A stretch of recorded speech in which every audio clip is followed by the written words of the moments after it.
This SOL review PowerPoint and video will focus on our second early civilizations unit, River Valleys Part 2. It will focus on India, China, and the Persian Empire, as well as introduce two important religions, Hinduism and Buddhism. Remember, we're looking at the same themes as Unit 2, looking at some political, economic, social, and cultural elements of these early civilizations, in addition to some of their geographic features. So let's start with India. India is a subcontinent. What that means is it's beneath or separated from the rest of a continent, in this case, Asia. If you look at the map over here, you can see India. Remember, India is kind of an arrow or triangle pointing downwards. Important to remember about India is it's very well protected, both by the Himalaya Mountains, the Hindu Kush Mountains, and the Indian Ocean. What this meant is that they were not only very well protected, but they were also isolated. It means we don't have a lot of trade going on between places like, say, India and the Persian Empire. Instead, India has a lot of development happen on its own until the Aryans invade that we'll talk about later. Monsoons dominated the climate and helped farming. These seasonal winds would blow rains in, either from the water or off the mountain. They could help with growing seasons. They also, though, could have some issues when it came to different natural disasters with too much rain. Two important rivers that early civilizations lived on. Remember, we live on rivers for the ability to farm, to have water, to travel and trade, and to protect. One is the Indus River up here, and the second is the Ganges River over here. Notice the Indus River is close to the Hindu Kush Mountains, the Ganges River close to the Himalayas. Early India. So due to its isolation, as we said before, they developed independent from other civilizations. Not a lot of trade or influences from other areas until the Aryans come along. Early example of cities are Harappa and Mohenjo-Daro, both of which grew up near the Indus River. We have some example of urban planning in these cities. If we look at this picture, it looks like there might have been walls, roads, all sorts of things in Harappa and Mohenjo-Daro. These cities were 350 miles apart, but they shared some common elements, such as urban planning. There could be plumbing systems, road systems, all sorts of things like that. They were city-states, though, so their governments were not united. Culturally, though, they were similar, and we'll get back to that. But please remember Harappa and Mohenjo-Daro, India, Indus River. As I said, eventually the Aryans are going to invade. Okay, the Aryans were an invader group that came through the Khyber Pass. So actually, if we come back a couple slides, the Khyber Pass is in between the two mountains. A passageway is a way to get through the mountains. Okay, the Aryans were the first to discover this passageway through, so they were able to invade and take over city-states like Harappa and Mohenjo-Daro. They came through with a very superior military, particularly their use of chariots. They brought two major impacts. Well, in addition to these two major ones, they also introduced different government styles to India. But their two biggest influences are written language. One is they brought a written language called Sanskrit. It starts as an oral language, will become the written language of India. In addition, they introduced a caste system. Again, you see the triangle, so you should remember that this is a hierarchy class system, which means as you move up the triangle, up the pyramid, your rights increase, okay, and the number of people in the area decrease as well. If you notice the main levels, the two most important ones, remember, are the Brahmin, the priest, and then the untouchables at the bottom of the pyramid. The untouchables didn't even interact with these other areas like the warriors, rulers, the skilled traders, or the unskilled workers. This later is going to become a big part of Hinduism, of religion. There wasn't a lot of movement between the levels. In fact, it wasn't even allowed. You couldn't move from one level to another. And what level you were born into was based on your heredity, born into the class of your parents. We'll see there was one way to change it later on. There were two empires in India eventually, led by the Mauryan dynasty. A very militaristic empire is going to be able to kick out the Aryans and unify India for the first time and expand.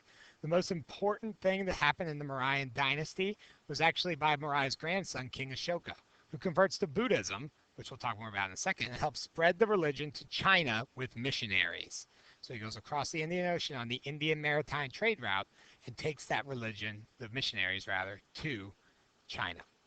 Second civilization is the Gupta Golden Age. They're going to build on what the Mauryans did and actually lead the Golden Age of India. Remember, Golden Ages are times of peace, prosperity, and advancement. So there wasn't a lot of fighting. It was very peaceful. And we can see some of the ideas they came up with. They invented the concept of zero, which the Arabic people will take later. Concept of the round earth, so Columbus was not the first to figure this out. Textiles, which are clothing, and also setting of bones, which this gentleman on Alabama probably would have benefited from. As we mentioned before, two religions are going to start in India, the first of which is Hinduism. So let's go over the Go Notes. Remember, graphic organizers. The founder of Hinduism is actually unknown because it's the world's oldest religion. So we're not quite sure who founded it. Someone did, but it's too old for us to know. In terms of religious texts, there are two main ones, are the Vedas and the Upanishads. And in terms of location, India is both the starting point and the area where the religion is still dominant today. So if you see a question about Hinduism, it's almost always going to be in India. The big part, of course, is the beliefs. So they believe in one God, but that God has many forms. So it's not quite polytheistic, but it's not monotheistic either, because it's one God that takes on many forms. This is known as Brahma and Atman. The idea is the entire world is Brahma, made up of small parts, small souls, which are Atman. Hinduism also believes in reincarnation, the idea that your soul can come back in a new body. So when you die, your soul will come back and inherit another body. Your reincarnation is based on your karma, the idea that actions have future consequences. So if we were to go back to the caste system, if you were an unskilled worker, but you did a lot of good things, got a lot of good karma in your lifetime, when you were reincarnated, you might move up into the warrior class.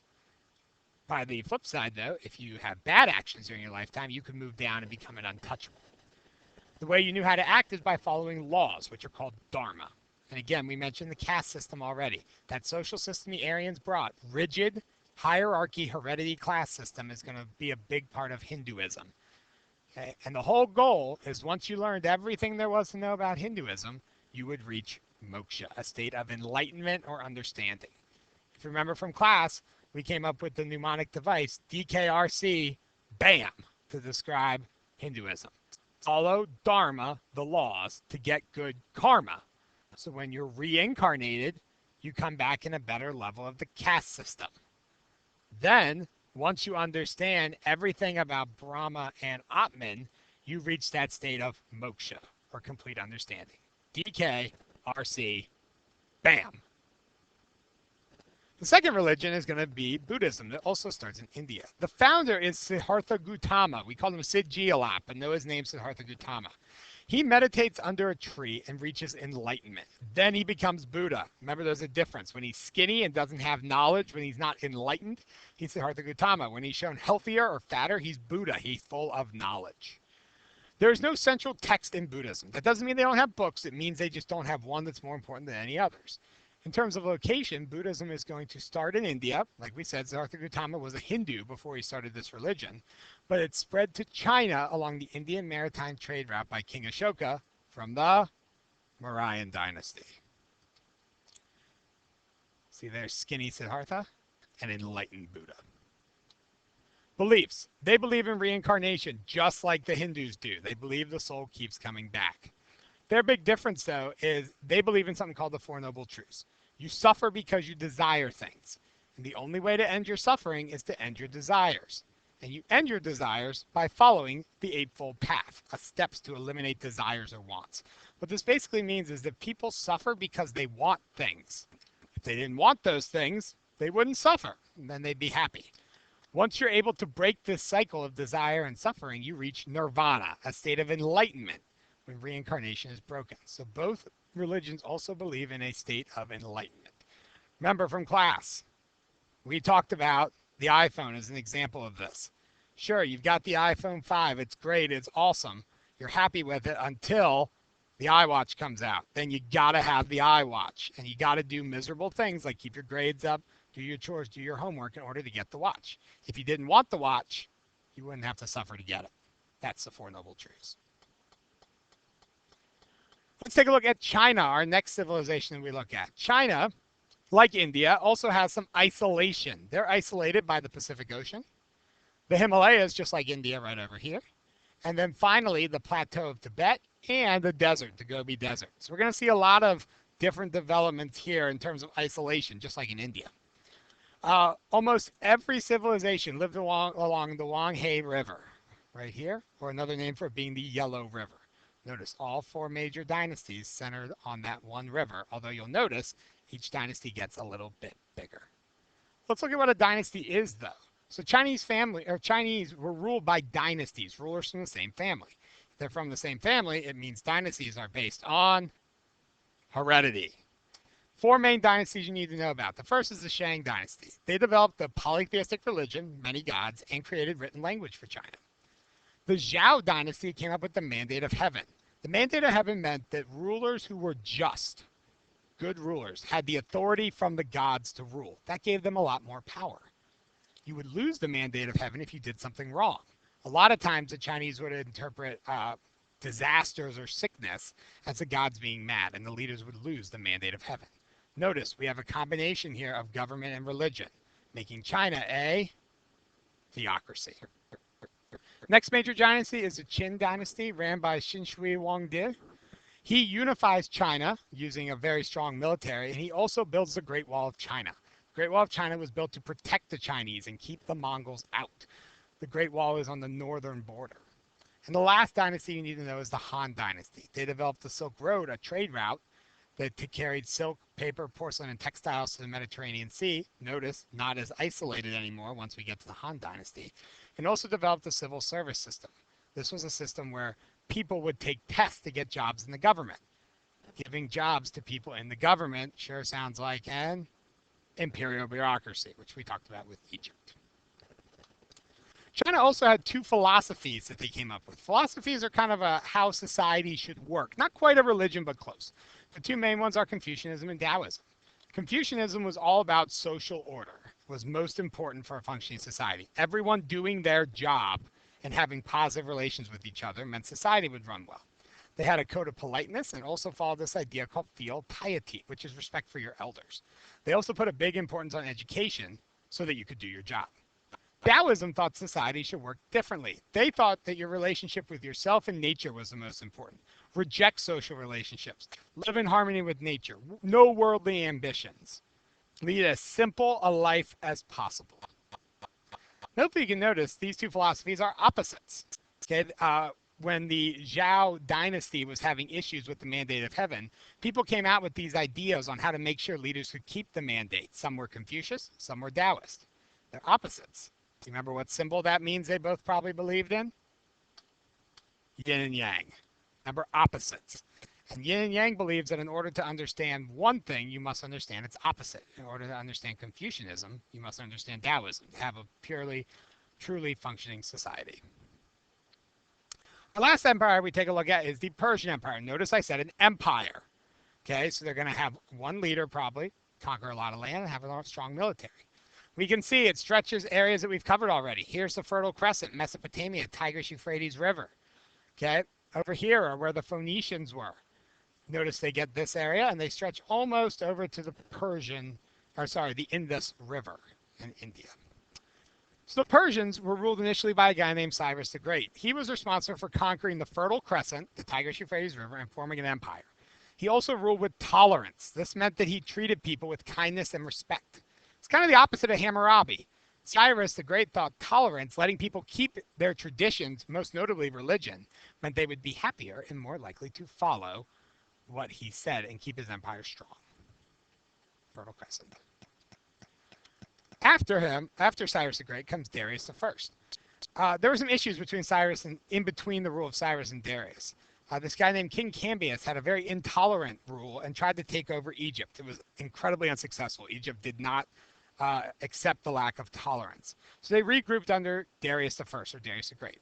He expanded his empire, but he also established an imperial bureaucracy to control his empire.